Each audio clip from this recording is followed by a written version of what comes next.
Welcome back. You are listening to Nate the Hate on YouTube, iTunes, Spotify, and Google Podcasts. Be sure to like the video and subscribe to the channel if you have not already. And with that, I'd like to welcome in my co-host, who I have not welcomed in quite a while, Modern Vintage Gamer. Hello, Nate. It's great to be here. Yeah, it's been a minute, but we're back and we got some cool stuff to talk about today. How have you been? I know it's been a little while.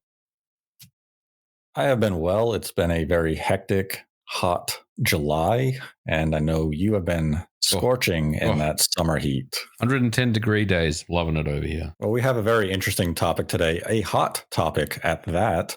But first, I have to give a dedication and a shout out to today's sponsor, I guess you could say, whom is Shamsa, who generously donated $100 to support the channel.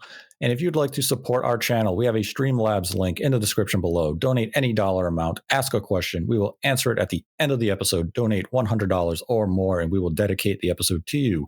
And today's episode, once again, is dedicated to Shamsa. But today's topic is a hot one. As mentioned, a new report came out earlier today from VGC, citing sources that the Nintendo Switch successor is due to release in the second half of 2024. And elsewhere in the report, they go over additional details like the type of display that the product will be using, how it has a game card slot, that it retains a portable aspect or a hybrid model, as well as some backwards compatibility details and potentially some concerns around that. But we're going to start the conversation with the release timing, which, as mentioned, seems to be late 2024. And anyone who listens to our show will know that dating back to January of this year, I have been saying holiday 2024 is the window that I have been hearing. And this report seems to add validity to that claim. Yeah, I think late 2024 was always going to be the move for this next generation of hardware that is being discussed right now. So no real surprises here for me, I guess, at this stage. I think about, and we'll get into the dev kit discussion here as well, so I don't want to talk about it too much, but just kind of touch on it real quick. When we start talking about development kits going out, there's usually a 12 to 18 month window of time when kits do go out before we see kind of retail hardware get announced or get launched. I should say not announced. We'll probably get an announcement, sooner than that. So the timing kind of lines up for a late 2024 release. So I think, we kind of made that determination, and you've been talking about this since January. So yeah, no real surprises here for me at this point, at least. Yeah, this bit of information really didn't come as any surprise, especially to either of us. As you mentioned, we've been talking about that release window being within the realm of realistic possibility now for several months. And whenever asked about it, I continued to repeat late 2024. And it was informed speculation on my part, which means it's information I had been hearing, but it wasn't 100% confident in the information just due to lack of sources to back it up. When you only have one or two sources giving you information, you'd like to get a few more before you can, finish dotting your I's and crossing your T's, especially when it comes to hardware. And hardware has a great window of uncertainty when it comes to release timing. It really comes down to when partners are briefed and Nintendo's own internal scheduling. This can shift depending on certain factors, be it development of software, or even how the hardware itself is being developed and how it's been finalized, feedback from developers. There's a lot of external factors that go into really finding and settling down on an exact release window. And that's why a lot of these are just penciled in. They are erased and repenciled in until they confirm things up. But with this report coming out, especially so close to Bit Summit, one has to believe that this is information that was going around an industry event. And this is one of the first industry events of this calendar year where developers, publishers, and media have been able to congregate and have in-person conversations. The prior one, I would say, was GDC earlier this year, but we do have two others coming up in the very immediate future with Gamescom and Tokyo Game Show. So I believe that this is just the beginning of what could potentially be a deluge of information regarding the Switch successor. But I want to go back to GDC because you were at GDC. And now I want to pick your brain on, was there any real industry chatter regarding a successor to the Nintendo Switch while at that event? No, Nate, there was nothing. It was almost complete radio silence, to be honest with you. A little bit surprising, actually, because you always hear little bits and pieces and things when you go to these shows. But at GDC this year, I did kind of talk to developers and get a feel for are you working on anything, or is there any chatter going on about next generation Switch? And I got nothing. Honestly, I got zero information about it. So I just kind of assumed that Nintendo was kind of waiting to unveil or to start sending out dev kits to key partners at some point later on. And I wasn't really sure when that would have been, right? But you did mention Bit Summit. It sounds like Andy Robertson, who wrote the article, that is from VGC, did actually get some information about development kits at Bit Summit. So we can only assume any time between GDC and Bit Summit, development kits were sent out to key partners. And if we are to believe the Spanish report, or the Spanish news or YouTube article, or whatever you want to call it, that came out a couple of weeks ago now, that they were claiming that development kits were in the hands of someone. I think the implication was Mercury Steam, but that was never actually confirmed. I think there's a bit of smoke here now, right? That we are pretty confident that there are dev kits out there in the wild. But yeah, your initial question about GDC, nothing, complete silence. I didn't hear anything, and I just assumed that Nintendo was getting all their ducks in a row and ready to start getting development kits out at a later stage. Yeah, since the initial report about a Spanish development team gaining access to a kit had surfaced, I've gone back and talked to a few contacts and sources, and it started to form a bit of a consensus where a few of them have come back to me and said, yes, either their studio has gained access or that colleagues of theirs have had access to a dev kit just in the last week or even a couple of weeks. So it seems as though Nintendo has begun their distribution of dev kits to more partners in the very recent time. How far back it could go, not too certain. Let's say, just for the sake of the conversation, let's say the middle of July. Right. And now let's use that window, as you alluded to earlier, about the dev kit distribution itself in terms of timing. If developers are now getting dev kits in July, and right now we have that forecast window of a late 2024 release for this hardware, depending on the form of these dev kits, be it preliminary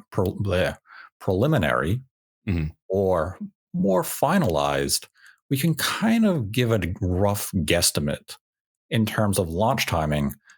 And it would definitely suggest that we are at minimum 12 months from release. Yeah. Again, going back to my experience with development kits, is at least when you expect to see them and how much time you get with them before launch, it's usually that 12 to 18 month period. But, someone will probably tell me that, Xbox dev kits came very, very late. But things like that are kind of outliers because there was obviously a part shortage and other things at play. But yeah, I think, if you work backwards from, late next year and subtract 12 months, it sounds about right to me that, dev kits were kind of distributed recently. Mm-hmm. So it all kind of lines up, at least from what we're seeing. And yeah, I've seen a few people kind of use the Xbox Series dev kit distribution saying, well, it was a lot more restricted in terms of the window from when they were distributed to the actual release. But maybe one of the things that perhaps it was underreported is that Microsoft had relayed to partners, use your Xbox 1X Yep. dev kits as stand-in, because this is a very powerful dev kit. It has a lot of the features that you need to use.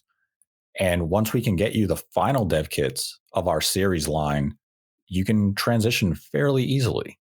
Yeah, they make it very, very simple for you to do that. And yeah, having an Xbox One X dev kit, while obviously not the same performance, was satisfactory enough for at least to have developers start building their games and getting them ready. So when they did get next generation development kits, they could just continue on their work without being, roadblocked for any significant amount of time. So, and look, will that be the same thing here with next generation Switch hardware? I don't know that, but all I can really say is the timing lines up with what we're expecting. That dev kits should be out, are out, and we should be seeing hardware late next year. Mm-hmm. And I went back through history to look at if we just wanted to use second half of 2024 as a release target. I went back to look at some of Nintendo's home consoles release timing to see when they came to market. And it's kind of a broad range, and it really depends on the generation. Because if you go back to the Super NES, you actually will find that it released in summer in North America. And this trend continued with the N64, where it launched in June, depending on the region. And then you could look to the GameCube, which launched in September in Japan, came out in November in North America.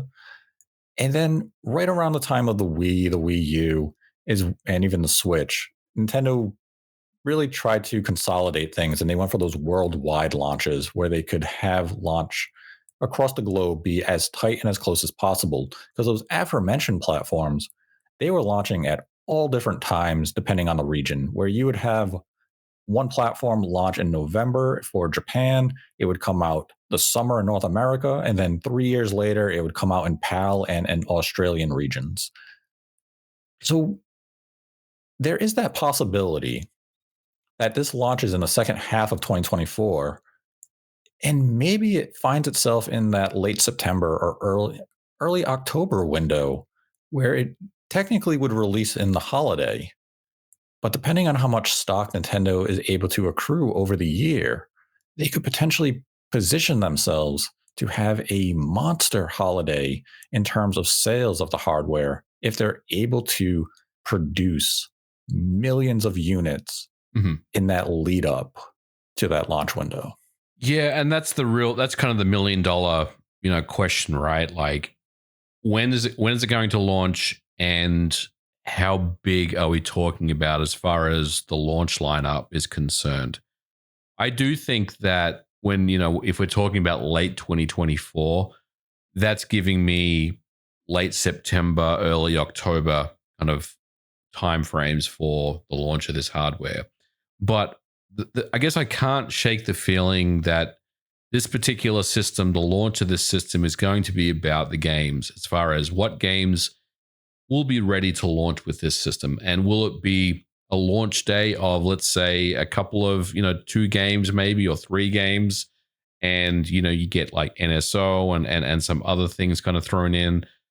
Or do you get, maybe one game, one major first party game, and there's kind of a launch window of, we'll say 3, 4, 5 months where additional games start to appear that get announced as well. That's the real difficult part. But I feel like this launch is, I don't know, like, and I don't know anything about launching a game console, so let's be clear on that. But I feel like this particular one is based around the development of games, and it has more emphasis on the games rather than Nintendo putting drawing a line in the sand and saying, well, we're going to launch this hardware regardless, in 2024, regardless of if we have games or not.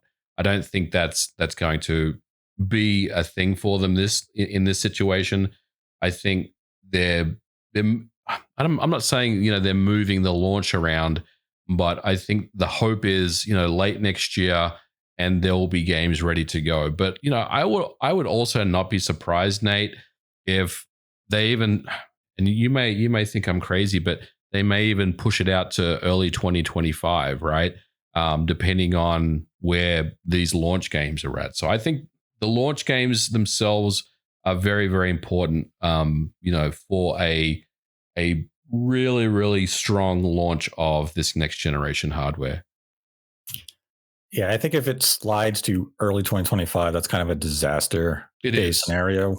It is. And like everything would have to go wrong, be it software development or Yep. a production line issue. Because the VGC report does note that they're looking to do second half to ensure that it has ample stock available day one to avoid the kind of shortages that we saw at the PlayStation 5 and Xbox Series X and S. And to your point, we have seen launches being moved around due to software not being ready.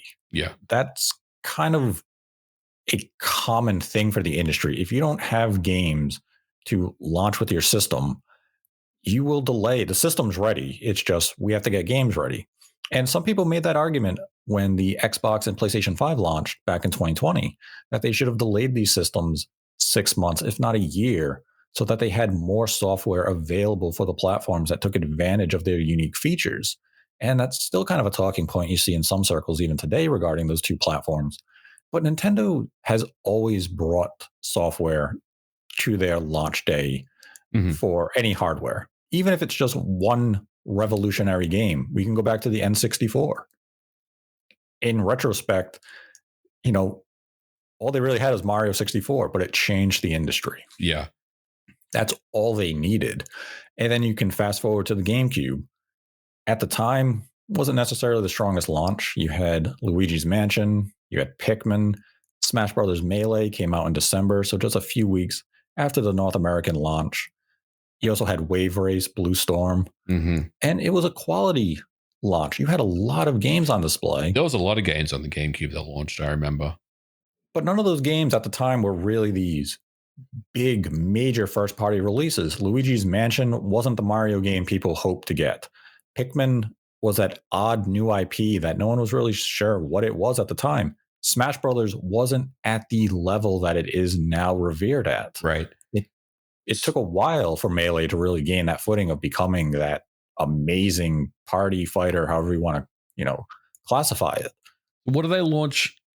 What will launch with this new hardware then? Because we know that Zelda, they've already Um, played that card, right? And I'm not talking about enhanced versions of current games, which, by the way, they could absolutely launch with, and that would be totally fine. But what do you think the system will launch with as far as games? Is it a 3D Mario title? yes.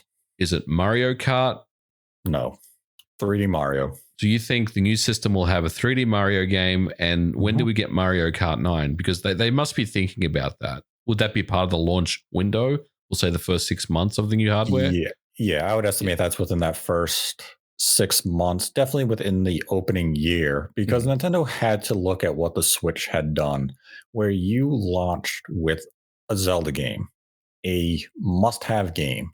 So now you replace that with a 3D Mario. That's going to get people excited, especially when you introduce new gameplay concepts. If it's taking advantage of any new features that the hardware offers, that's enticing. But then you have to look at what the Switch did following launch, where you had a new IP with ARMS, you had Mario Kart 8 Deluxe, you had Splatoon 2, you had these iconic multiplayer franchises releasing all within those first 6 months. And then you capped off the year with a 3D Mario game with Mario Odyssey. Mhm. So now, if you can come in with a new Mario Kart, something that fans have been thirsty and hungry for this entire generation, if we're honest, that's going to move units. It's going to give the platform a lot of momentum. And you're going to launch with volcanic momentum.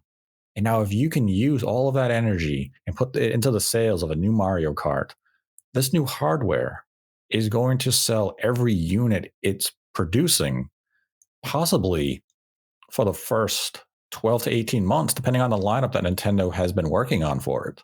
But a 3D Mario would be the premier way to launch this platform. Yeah, I agree. I mean, I think that's definitely the move. If you if you want to get people invested in a new ecosystem, then you got to bring out your big guns. And like I said, Zelda, they've already played that card.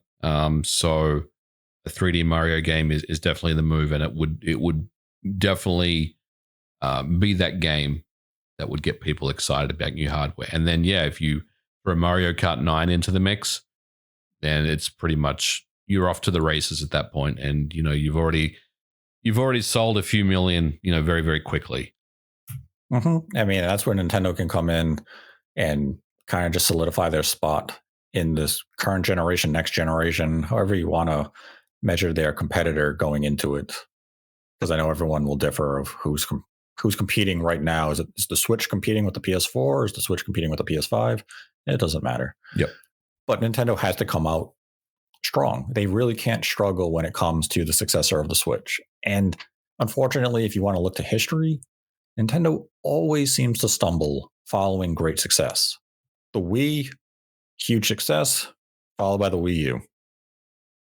Mm-hmm. You could even, and I hate to say that it was a disappointment, it's only a disappointment when using a direct comparison, but you had the DS, the only platform to rival the PlayStation 2 in terms of user base, was followed by the 3DS. By no means a failure, but it was only did about 50, maybe 60% of the sales as the predecessor. And a lot of that was a bit due to Nintendo arrogance. They charged way too much for the 3DS at launch. They had to apologize. They dropped the price significantly. They gave early adopters some free GBA games, and they overestimated the appeal of 3D. Right. So when it comes time for the successor, Nintendo needs to read the market. They need to understand what they're bringing with this platform. And it's going to be a curious time. And the launch is really going to set the tone. A 3D Mario game is what they need. That's, pretty much their premier franchise alongside Zelda.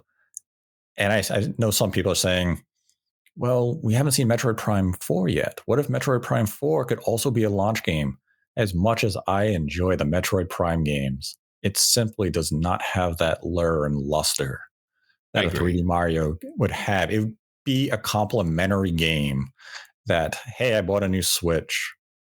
I'll pick up Metroid Prime 4 because it's there, not because you're not buying the hardware to buy Metroid Prime 4. You're buying Metroid Prime 4 because you bought the hardware. Exactly. I agree with you on Metroid Prime 4. I mean, it was announced for the Switch, and it will damn well be released on the Switch.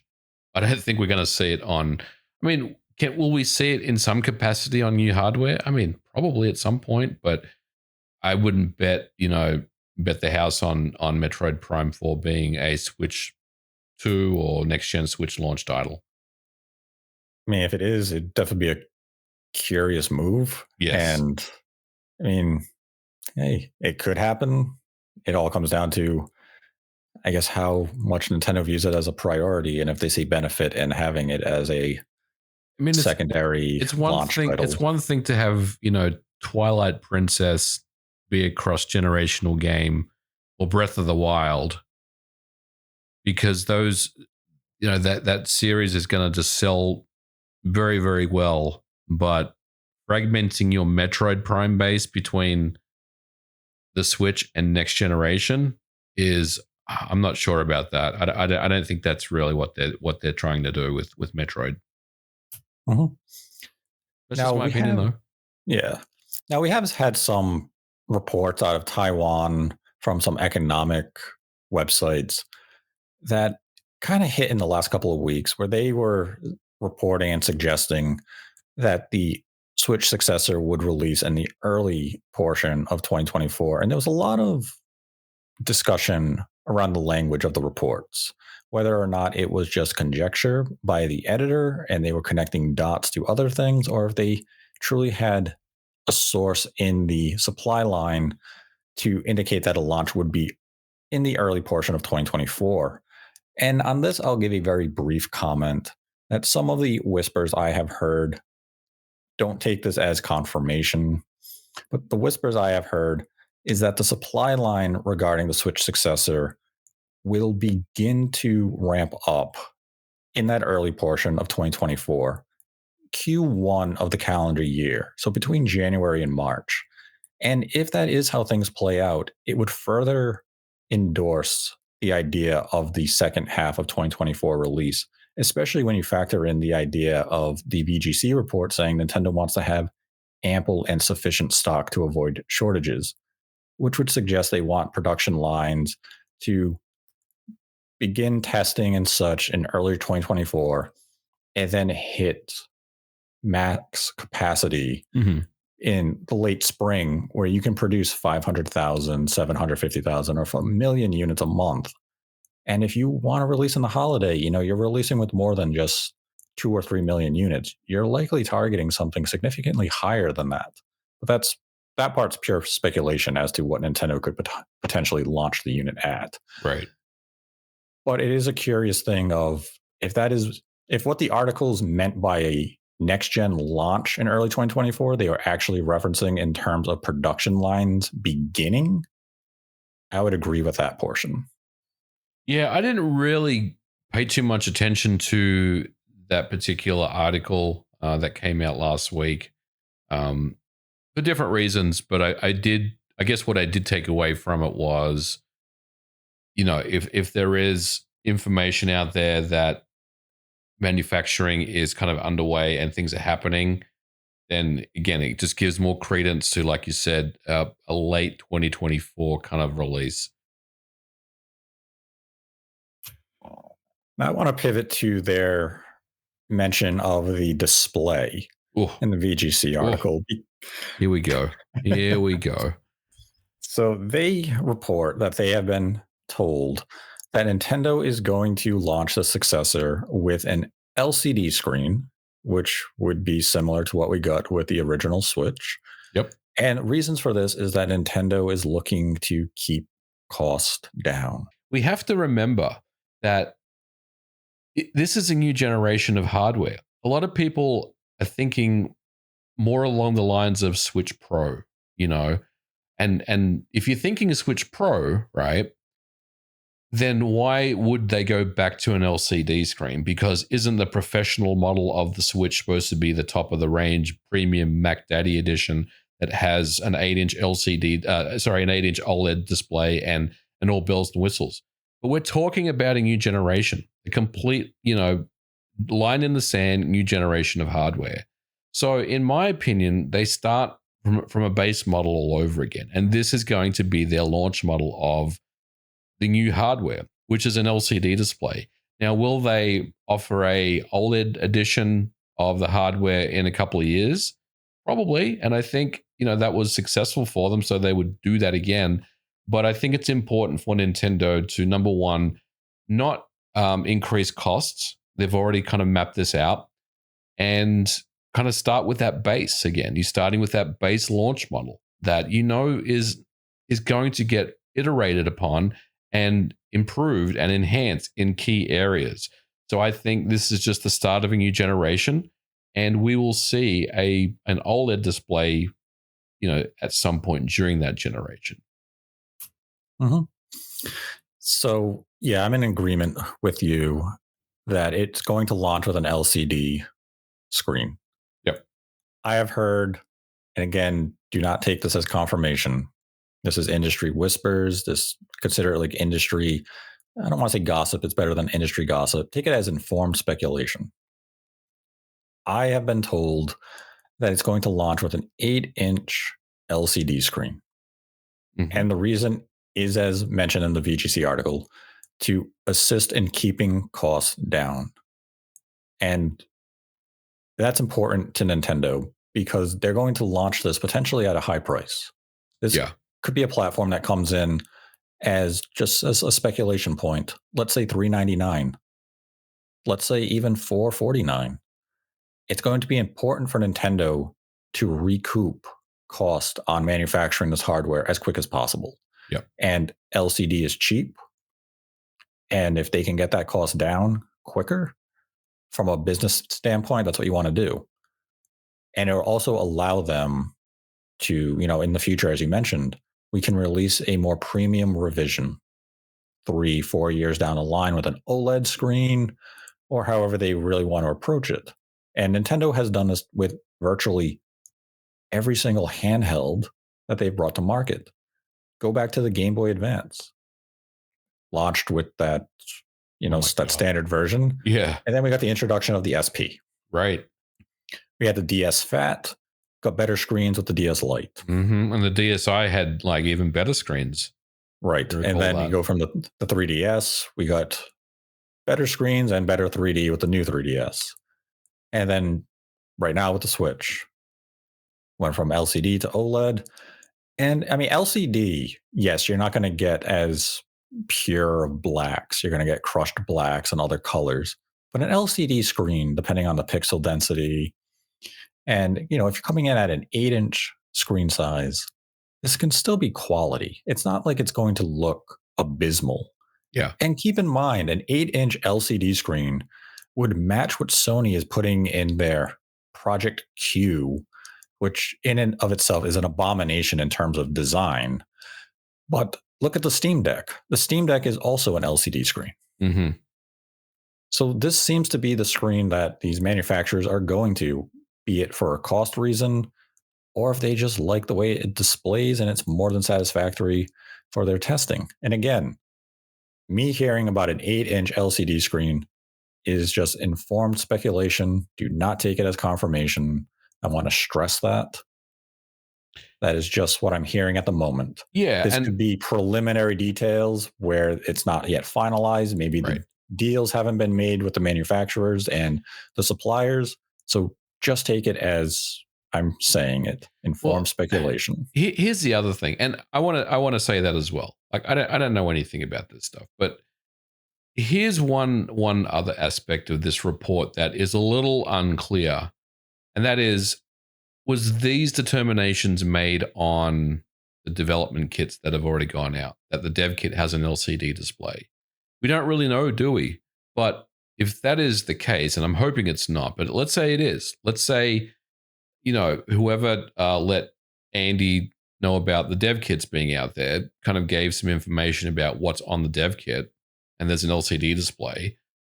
That's still not 100% a lock that the retail would have an LCD display as well, especially, we'll get into the dev kit discussion, but especially considering it's probably a prototype 1 development kit that's already gone out, that's in a state of being updated, right? So it's very, very hard to really put your finger on this one, what it's going to launch with. I think if you kind of compare someone that has an OLED Switch and then you buy a next generation piece of hardware, yeah, it's not going to look as good. But I still think that, personally, I think that LCD is going to be what the new system does launch with.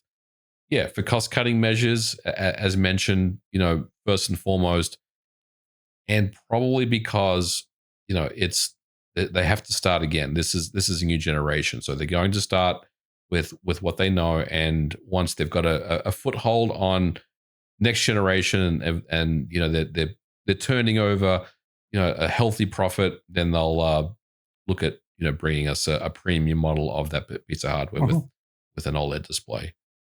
Yeah, and as the VGC report mentions, that it could launch with the LCD screen instead of the more premium OLED in order to bring costs down, especially considering the increased storage needed for higher fidelity games. Now, this is something I again have heard some chatter about. And once again, take it as informed speculation, not confirmation, that Nintendo is looking to equip the Switch successor with a fairly significant amount of internal flash memory. Mm-hmm. Now, we're not talking 1 terabyte range. It's going to be a lot less than that. The ceiling figure that I had heard was 512. Okay. Now, that doesn't necessarily mean it's going to come with 512. It could come in with less, but it seems as though Nintendo is aware they have to give you more than 32 or 64 gigabytes of flash memory to store your digital games. And 512, considering that game size will increase, we could potentially be seeing games come in at 50 gigabytes or at least 32 gigabytes and larger. They understand that, yes, we have to give you significant space to store these games. Otherwise, you're running into that refrigerator situation that you had on the Wii U, and I guess you could make the same case on the Switch, but given the Switch had an easy means of expandable storage via SD card, it never really became too pressing of an issue, especially when a lot of the Switch games from Nintendo themselves, I'll use as a reference, were reasonable in size. I believe Tears of the Kingdom is the biggest game, I believe. Mm-hmm. No, it might be, or it might be Smash Brothers, but they're still significantly less than a 32 gigabyte release like you saw with LA Noir, Right. that needed downloads and those other factors. So if these figures are accurate, again, I cannot confirm these. Nintendo is looking to invest at least in that realm because they view that as a priority. So if that comes at the cost of an OLED screen and they had to choose LCD to prioritize flash memory, I endorse that move. I think that is a correct maneuver by Nintendo. I think that you're totally right about this one. They have to give in an area where having bigger storage is something that is absolutely required. I mean, you can't get away with 64 gigabytes of flash next generation. It's just not an option. We're talking about games that will have higher resolutions. We're talking about games that will have increased resolution textures, increased assets sizes, increased polygon counts. So everything is going to grow in terms of size. Now, it's not going to be PS5 levels of sizes or anything like that. But you're right. I think anything from a 30 to 60 gigabyte game is probably going to become more of a standard in the next generation. So they have to have the flash storage to accommodate for that, right? So I think, I mean, you add these improvements or you add these increases in key areas, but you have to in order to keep your cost down, you can't just throw everything at this thing because you could easily blow out to a $600 system, and I think at that point you've really started to lose people. So I totally agree with you on what you're saying about the the flash storage. It's going to be bigger. I mean, 256, 512 gig. Who knows what they're going to give us, but it will definitely be bigger. And I think that it's the right thing to do. I don't have the Steam Deck specs in front of me, but do you recall what they launched at in terms of options? So there was three, right? And I have let me pull up the specs here real quick. I have the 512 gig model, so it has the built-in 512 gig SSD, but that was the most expensive one, right? So the 399 model was the base model, and that had 16 gigabytes of RAM, and it had 64 gigabytes of flash built in, right? So that was the 399 model, and then the next model up was the 256 gigabyte SSD, and then the next model up was the 512. So we're talking about the 399 model. You're getting 64 gigabytes and 16 gig of RAM, as well as a 7-inch display, which is LCD, IPS LCD display. Mm-hmm. Yeah, so can't really do a one-to-one comparison on those. But I mean, it shows you that Valve did prioritize giving you meaningful storage, and they also do have the expandable storage solutions. Yep, the on the Steam micro Deck. SD card. So, yep. And I mean, one game, as we mentioned, the increase of file size. This will be the first generation that Nintendo will have a Call of Duty on it. That's dating right. back to the Wii U, and we have seen how Call of Duty file size have ballooned during the PS4 and PS5 generation. Oh yeah. So if you want to have parity with the upcoming Call of Duty games, which will have Warzone, the multiplayer campaign, that's easily going to come in at 100 gigabytes. Mm-hmm. So if you're Nintendo, you recognize you need to have sufficient storage if you want Call of Duty on your platform. I agree. And, Nintendo's not always been the best at offering a lot of storage, but they've always been good at offering ways to expand that storage and usually pretty cheap, right? So, the Wii didn't have much internal, and the Wii U had what? It had the 8 gig option, and was it 8 gig? And then there was a 32 gig option for the Wii U. Yeah, But eventually. they'd always allow you to add, a USB device or SD card storage. So I wouldn't expect anything different here, other than we'll get a larger flash, internal flash storage, to kind of accommodate these bigger games. Like you said, Call of Duty is something that is a thing, I guess, that's going to come out. So yeah, they need to support these larger games, and I think that's definitely something they're doing. Now, another note in the article is that they made a mention that the game is continuing to use game cards, which I don't think is a shock to anybody considering the format.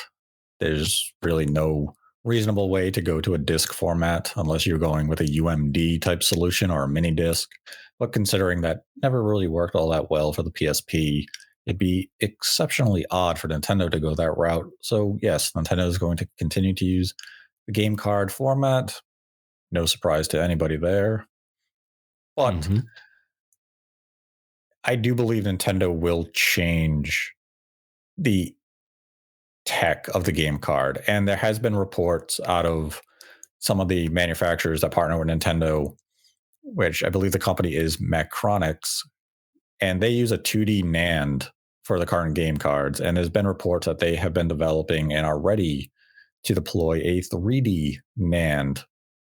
And I wouldn't be surprised if Nintendo is going to employ that in the next generation game card.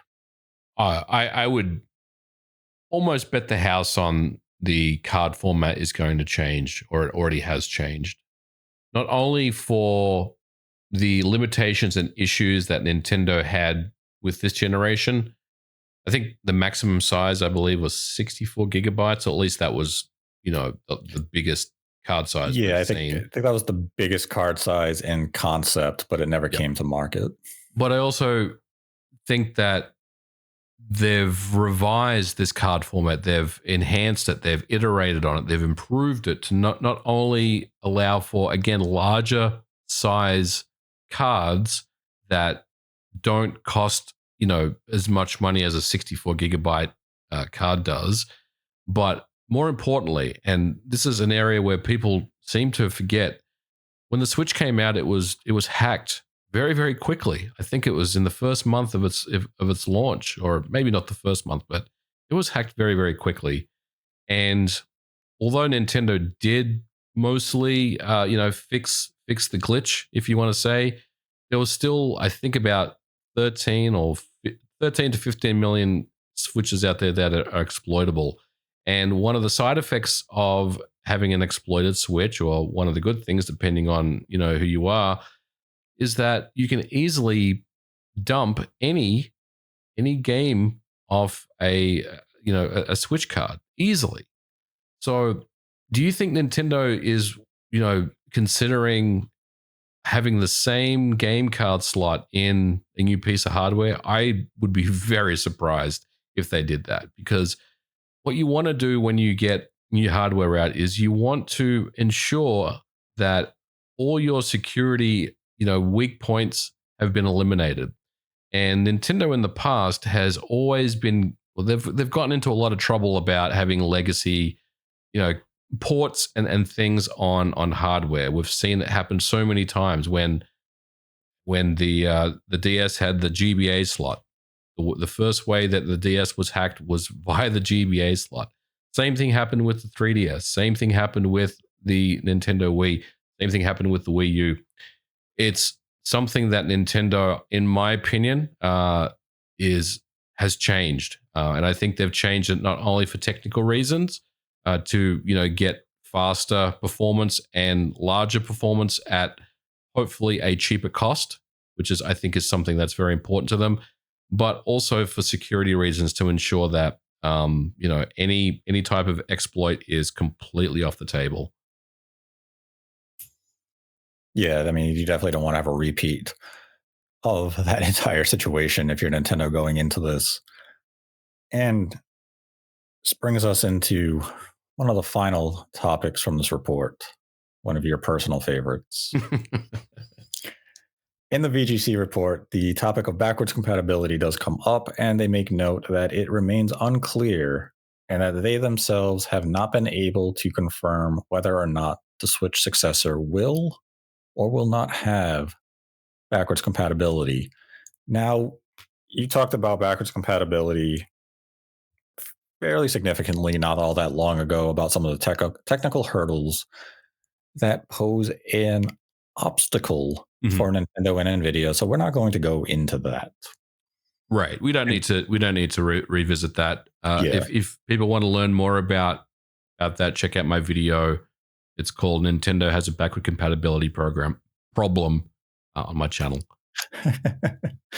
very succinct and direct. But what I do want to bring up is that in the article, they kind of mention some of the reasons why backwards compatibility may be omitted. And it's definitely a curious mention. And let me bring up the quote really quick. So, in the article, it mentions how it remains clear and that some third party publishers have expressed concern that legacy support for Switch games could negatively affect sales of next generation titles. And this reasoning definitely won't resonate with the consumer because the consumer is going to look at it and say, what does that mean? And why is it going to negatively affect you? Because all I want to do is be able to play Breath of the Wild and my digital library that I have built and accrued over the generation on brand new hardware. And from a business standpoint, they seem to be more talking about that concern that you're not going to buy a Switch 2 release Mhm. because you're too busy playing your older games or potentially playing the Switch version of the same game. And let's just use it as an example because it had been in headlines a little bit. Mario Rabbids Sparks of Hope. You're playing it on your current Switch. You're happy with it. The visuals are more than sufficient for you. You're happy with performance. Now you're Ubisoft. You come in with Mario and Rabbids Sparks of Hope Deluxe. Higher resolution, improved frame rate, all the DLC. Well, now as the consumer, you're saying, well, I have all that content. I'm happy with the way it performs on my current Switch or even the Switch 2 via backwards compatibility. But Right. Ubisoft wanted to sell it to you a second time, and you're not biting. I think Right. that's what the statement is trying to say. Yeah, I think so. And look, this is going to be I think, Furukawa's biggest test as a Nintendo president, because this transition to next generation has to be done meticulously. Otherwise, you're going to start losing people. But to the point of backward compatibility, from a business aspect, we're not talking technical. From a business aspect, I think what it's trying to say is that this new piece of hardware really needs to have its own kind of unique features and selling points that, even though it is a part of the hybrid kind of you know ecosystem that Nintendo is known for, it's also its own thing, which has its own games, its own exclusives, its own first party, launch titles and everything. And it's not, and this is very, to be very clear, it's not a Switch Pro. Like a lot of the times I hear people say, "Well, I just want a more powerful Switch, and I want it to play my Switch games." I mean, by definition, aren't you kind of asking for a Switch Pro at that point? You're not really asking for anything else, because you're just kind of saying, "Well, I want to continue where things are with the current ecosystem, and I just want to play all my games." But I think if you are launching new hardware, then you have to have your own kind of unique selling points as well. So I think that's that's what I'm reading from that piece there. I don't know, what do you think though? And it's really hard to say. I mean, based on your video with the technical hurdles, you laid out a good blueprint of why backwards compatibility couldn't be there. Now, there are many reasons backwards compatibility should be there. Oh yeah, Just of from a course. standpoint of the ecosystem, you want consumers to be on your side. You want that goodwill. And backwards compatibility, especially digital backwards compatibility, is an industry standard now. It's just something that you expect. Hmm. The whole reason you are investing in a digital library is with the understanding and the condition that you can bring it with you on a new device. That's the appeal. It's the convenience of going digital. So there's plenty of reasons Nintendo should implement backwards compatibility, and I hope they do. If they do not have backwards compatibility, I think it is a significant blunder on their part. And if it happens, I will gladly, I will gladly critique them harshly Right. because they got a pass with this generation where people could understand you changed format, you changed everything going from Wii U to Switch. So you got to pass on that. Going from Wii to Wii U, you had backwards compatibility where you could transfer your Wii games and your Yeah. digital Wii games to your Wii U and activate them in backwards compatibility mode.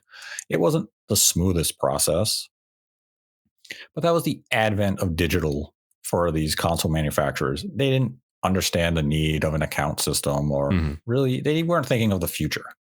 They were just looking at it in the present, saying, we can do this. And then they thought about the future later and said, oh, shit. We should have thought this through. Microsoft has done great things with backwards compatibility, both physical and digital. Sony made their blunder with the PS3 by making an architecture that is just very difficult to emulate and recreate on other hardware. So they got that slight pass going from PS3 to PS4. Yeah. But to their credit, if you bought any digital PS1 games on your account and they are now part of the PlayStation Classic lineup, it recognizes your purchase and grants you access to the game. So that's something that Sony should be applauded for doing right. This is Nintendo's test to show that they do view digital as an important thing to their ecosystem and will do right by the consumer. Yeah, I And I think, mean, and I agree with you. And look, I want to be clear as well. Like, I know I made a video critical of backward compatibility, and I said there's clear technical reasons why it's going to be difficult for Nintendo to provide it. They can definitely solve for it. It's not something that is not an option for them. And look, the new platform is, I think, Nintendo's biggest concern, and the thing they're most thinking of is that they need people to be invested in the new platform. They need it to be something that people really, really care about, just like the Nintendo Switch. So, you know, being devil's advocate and saying, well, here's like the number one reason why backward compatibility will happen on the Switch is simply because that the install base is massive. And if you kind of throw that Switch product line away and you just kind of, sever the cord or, draw the line in the sand, then that could have, ramifications to the sales of new hardware. And I think a lot of people are very nervous about, what's going to happen with backward compatibility.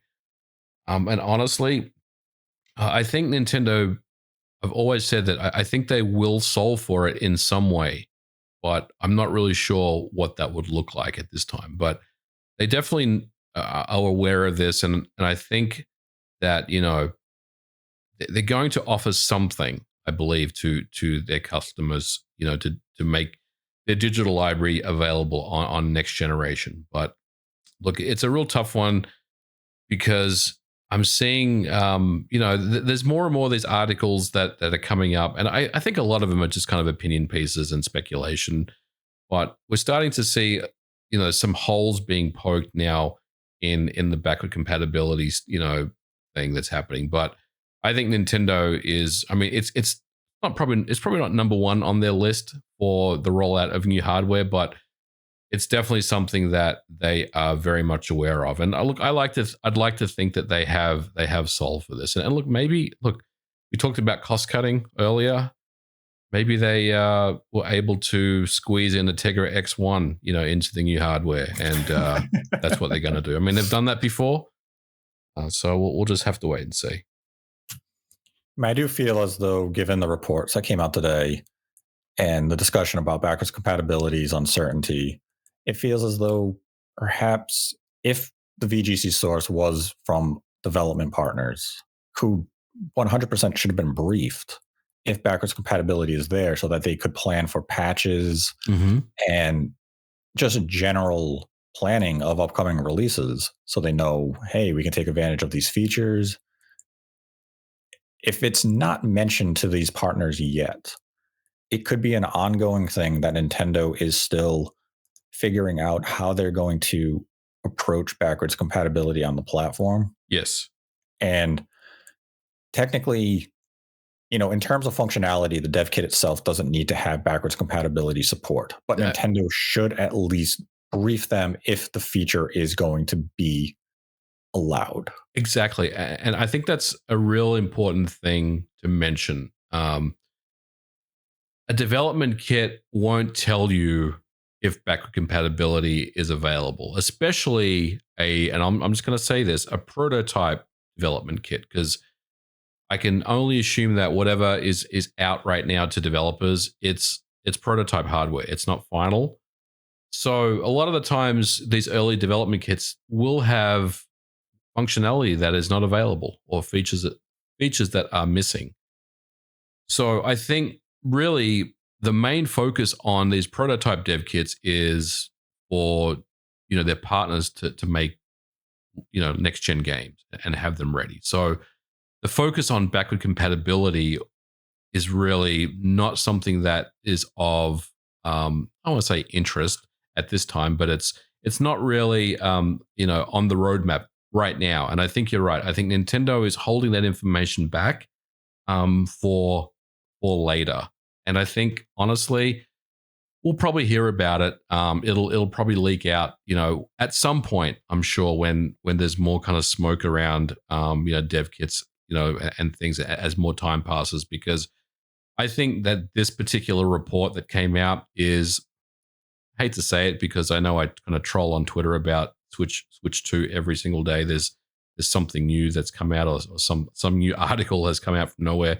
But I feel like we're going to start getting not like constant information, but we're going to start getting drip fed more and more information about what we're hearing about next generation. So I do think at some point before launch of hardware, before announcement of hardware, I should say, that we'll probably get a better idea about what the backward compatibility layer is going to look like. But between now and then, I think we can only speculate. And the information that was presented in the report by Andy, I think really is, it's really just hard to really determine whether it's going to be in there or not based on the information that he was given at the time.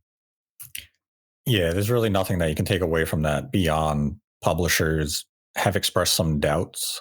And again, if developers haven't been briefed on it being there, that's kind of a bad move on Nintendo's half, because you should inform the developers if the functionality is there so you can plan patches, and if you want to include any enhancements to the game when they are patched, be when played on the successor. Right. So that type of information being omitted at this stage, again, depending on the state of the dev kits themselves, I wouldn't say it's neglect, but it is something that Nintendo will have to address in a reasonable amount of time. If Nintendo is still working on backwards compatibility, and this is something that they will update on the dev kits in a firmware in the coming months, then that's something that they will address. And there's still ample time for Nintendo to do right and do right by partners and have the feature be full fleshed out when the time comes to launch the product. Well, the final thing I want to touch on is announcement timing. When do you think Nintendo will officially announce the Switch successor? This is a real hard question. I don't really know. I mean, if we're saying they're going to launch in September, I mean, wasn't it like a year before the Switch where they announced the NX? Is that right? Yeah, but it was kind of a case of they announced the NX due to the DNA partnership, and Oh, that's right. That's right. they wanted to make sure investors understood that they weren't moving away from the home console industry. Yeah. So that's the only reason that NX was announced when it was. The actual Switch announcement itself was given in October, then Right. launched in March. I mean, part of me feels like I think initially I kind of felt like we would hear something about it this year, but I'm not even sure if we will, Nate. Like I feel like this year is all about Mario Wonder and the games that they've announced that are coming out this year. But I also feel like it's really important for Nintendo to prepare people for new hardware and get them ready for it. Get them mentally prepared. Get them ready for, hey, something is happening next year and we want you guys to jump on, so we're going to be very clear and we're going to be very transparent about, when we do that. Oh man, I don't know. Honestly, like part of me feels like it could be towards the end of this year. I mean, they could pull a Game Awards and announce it. They're probably not going to do that. They wouldn't announce it at the Game Awards like the Xbox Series X. No, I mean, But Nintendo doesn't do anything at the Game Awards beyond commercials. So, it's probably going to be early next year, Nate. I'm thinking early next year. I want to say yeah. February. Okay.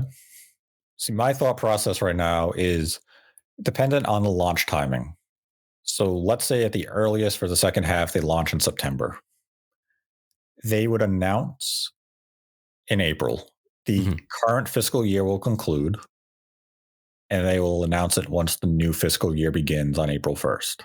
So anytime, be it their Q1 or their Q2, again, depending on when it launches, I feel as though that is when Nintendo will announce this new hardware. If it launches in, you know, their Q3, which would be the holiday window, makes a lot of sense. You have more than about 6 months of marketing. Yeah. It fits. Now, if they try to come a little earlier, they try to come in that September, which would be their Q2, Mhm. maybe they announce it before this fiscal year concludes. But I feel as though Nintendo will want to get those hardware sales that they've already put out there. They want to sell, was it 15 or 16 million Switches? Yep. They're going to want to achieve that goal first. Then they'll officially announce their intentions of bringing a successor to market. Right. So your February prediction, it could have merit to it. I wouldn't completely discount it, but I feel as though Nintendo will want to wait for the fiscal year to conclude before they talk about new business. Yeah. I mean, it makes sense. But I mean, there's a lot of things you can also factor in here. You could also view it as once dev kits begin even more distribution, get to more partners, Nintendo will be aware that leaks can happen.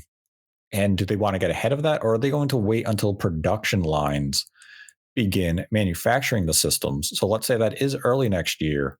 They could potentially announce it once these things really hit mass production. Because when you look at when the Switch Lite was announced, it was right around the time they went into mass production. It was Mhm. also around the time Nintendo began to communicate with some development partners that we do have this other dev kit Right. available. And they kind of repeated that with the A dev kit with the OLED.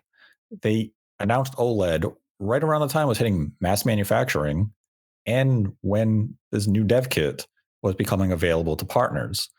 So it's really, they could announce it anytime between, I guess you could make the argument for now, given that dev kit distribution is underway, Mhm. and, you know, the end of March into early of next year. It all comes down to when Nintendo feels as though it will have maximum impact in terms of timing to announce a successor. And I just favor the idea of the fiscal year concluding so they don't muddy up any waters. They get the maximum amount of sales they can out of the current Switch. But maybe they surprise us and they go and they announce it at a, like a September direct, or they announce it in October in its own type of presentation simply because a lot of development partners have access to a dev kit. It's hard to say. Yeah, And it really is. I mean, I was thinking about September Direct this year. Maybe they could announce it. I mean, they could tease something, maybe, but I'm not sure if they would announce it that soon, but we're also kind of under the assumption that it's going to release a year from September. There's potential that it could come a little earlier, a little later. But your idea about don't muddy the waters, get the fiscal out of the way, and then kind of ramp up does make a lot of sense too. I mean, they could also wait until that pivotal point where development partners are finishing up their games for that launch window, Yeah. because that's always a couple of months ahead of launch. I believe quite a few PS5 games were being requested by Sony of finish up your dev cycle by September. We're launching in November, and we need to know you have gone through certification, you are Right. mastered, you've gone gold, because you're a day one launch game, and we need to know with no shred of uncertainty that you're there day one. And console manufacturers do request that a publisher and a development studio can have their games ready 2-3 months ahead of launch, because they're not going to take a gamble and say, oh, we have a backlog in certification. You took too long. Yep. Absolutely. So they could even wait until, well, maybe not until that moment happens, because we're talking only a few months from launch, but things are going to pick up in terms of Switch successor talk, especially with Gamescom and Tokyo Game Show right around the corner. Expect more information being shared from, I guess, unofficial sources, such as, media outlets talking to game development partners, and maybe official sources via Nintendo. We hear something from them in the, I guess you could say, near future, if we want to say near includes the next 6 months. It's exciting times. Like, it feels like we've finally crossed the line here, and things are going to start, ramping up as far as information that we start hearing. So I'm looking forward to the remainder of this year and into next year. I think it's going to be exciting. Yes, there'll be much to talk about. And with that, we go to our Streamlabs questions for the week. Once again, you can donate any dollar amount, ask a question. We will answer it at the end of the episode. We have a Streamlabs link in the description below. Donate $100 or more, and we will dedicate the episode to you. And today's episode was dedicated to Shamsa. And our first question comes from Mr. Studmuffin, who donated $1.69 and writes, shout out to the guy who does the Spawncast AI parodies. I was shocked to be featured as one of the Streamlab questions for the Nate the Hate AI podcast. A true honor. I actually haven't heard the Nate the Hate AI podcast. I'll have to listen to that. But do you though? I will say that my AI voice is terrible. So, well, that's because you're American. Well, it doesn't really know what I am. It's like it's half Australian, half American, and it's not good. They tried. That's the important thing. They tried. And the second Streamlabs question is a follow-up from Mr. Studmuffin, who donated $1.69. What is your favorite type of muffin? As always, keep up the great work, Nate and MVG. Favorite type of muffin? I don't know, like raisin muffin or raisin blueberry muffin. Okay. I'm not really big on muffins. See, I like a cornbread muffin. Oh, they're pretty good. Like you don't mean from like Cracker Barrel, do you? No. No. Cornbread muffins are good. Yeah, you take some cornbread muffin. I just put a little bit of margarine on it. And if I, have a lot of time available, put it in the toaster oven, give it a little bit of coating. Nothing like a good piece of cornbread. Then we have a $3 donation from Eat the Hype. I almost cried seeing Clock Tower today. I honestly thought we might never see this incredible franchise again. Now that we have, is there any hope we will see Clock Tower 2, PlayStation 1, grace the LRG Carbon engine one day? Thank you so much, MVG. Well, unfortunately, I can't really talk about stuff like that, but I will say that it is very exciting that Clock Tower is coming back. And if there is a way to bring more games, we will definitely look at doing that. But very exciting that Clock Tower is coming back right now. Indeed. We then had a $10 donation from Fangs the Wolf. No question.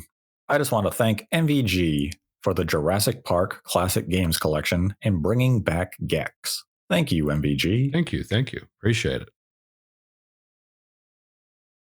Then had a $3.36 donation from Mechatech44. Hi, Nate and MVG. Hope you are doing well. I have a question. Will the original Shantae game, Game Boy Color, running on the Carbon engine, will be released on Steam, since all the other Shantae games are on Steam except this one? Thank you very much. Unfortunately, I can't answer that question. That's something that you would have to ask WayForward, as they own the game, of course. But I will say this: if you bug WayForward enough, maybe they'll respond. So I would ask WayForward via proper channels. Just get on Twitter and ask them about it and see what they say. Then had a dollar donation from Jackie G. No question. We had a dollar donation from Liam Werner. Do you think the Mario and Rabbids series has a future? The last one underperformed Ubisoft's expectations, but still did around 3 million, plus any DLC sales, which is actually not bad at all for a game in general. Ubisoft just overpredicted, perhaps. I think it does have a future. Yeah. But it's probably something that we will see on the next generation Switch hardware or next generation Nintendo hardware. But it wouldn't be anything that I would say, we'll see like in the first year of its launch or anything. I think it's something that, look, it's a great franchise. It's a great game. Both games are really, really good. The second one didn't sell very well for, different reasons. But I don't doubt the quality and the level of excellence that game has as a franchise. I think that game could definitely come back in the right setting and do really well all over again. So I don't think it's dead. Is it been put on ice for the moment? Yeah, probably, let's be honest, but I think we'll see it at some point during the next generation. Yeah, I mean, Ubisoft did express some remorse over not just holding it for a Switch successor, especially when Nintendo said just put one of these a generation. And they did see a significant sales dive, but it also comes down to the concept wasn't new, it wasn't fresh. Right. So you naturally see a little bit of regression when you have that type of sequel, especially an iterative sequel. We will likely get like a deluxe edition of Sparks of Hope on a Switch successor. Ubisoft already more or less alluded to that being a hope of theirs. As for another entry, maybe we get another one next gen. It'll be curious because it is a very intriguing franchise, and Nintendo and Ubisoft had great success with the first one. But it may just be one of those situations where a game gets 2, maybe 3 releases, and that's just a natural order of things before it's finally just put to bed. We'll find out. Hopefully not. It's still a lot of ways they can innovate. So hopefully it has a bright future ahead of itself. But the sequel underperforming definitely didn't do it any favors. Then had a dollar donation from Connor the Braxian. When will the next Pokemon Mystery Dungeon be announced? I love those games because they allow me to live out my fantasy. Well, it appears that there will be a Pokemon Presents in, I believe it's August 8th is the current rumor, so maybe there. And then we had a $1 donation from Blue Ink Blot. With Pikmin 4 finally launching, do you think it will get the Switch effect? Over or under 5 million copies? Thanks for all that you do. What do you got on Pikmin 4? I don't know enough about the franchise to really answer this. I mean, it launched exceptionally strong in Japan, over 400,000 retail copies sold. Pikmin 3 Deluxe did outsell Pikmin 3 on the Wii U, but I mean, that was the Wii U. I believe it's already trending to become the best-selling Pikmin game. 5 million seems a little high For me, at least in the immediate, I'm thinking 4.25 to 4.5 million for Pikmin 4, but it's really going to come down to word of mouth on the franchise or this specific release for the franchise. It had a huge marketing push in Japan.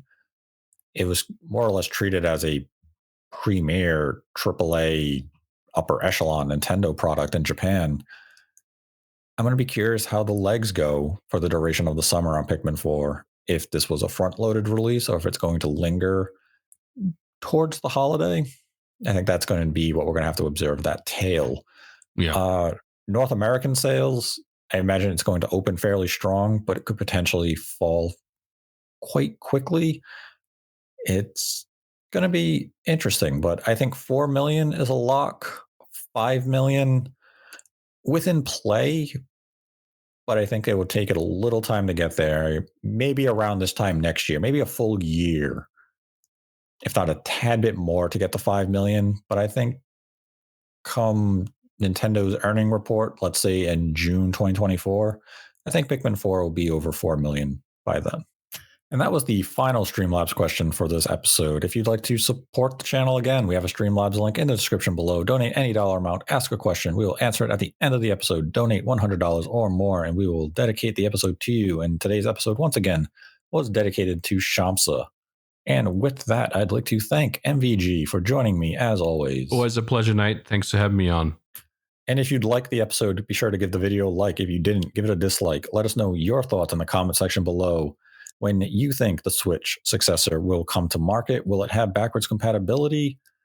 And whether or not you like the idea of it potentially having an LCD display, or if you would prefer an OLED, but potentially at a higher cost. And until next time, continue to embrace the hate.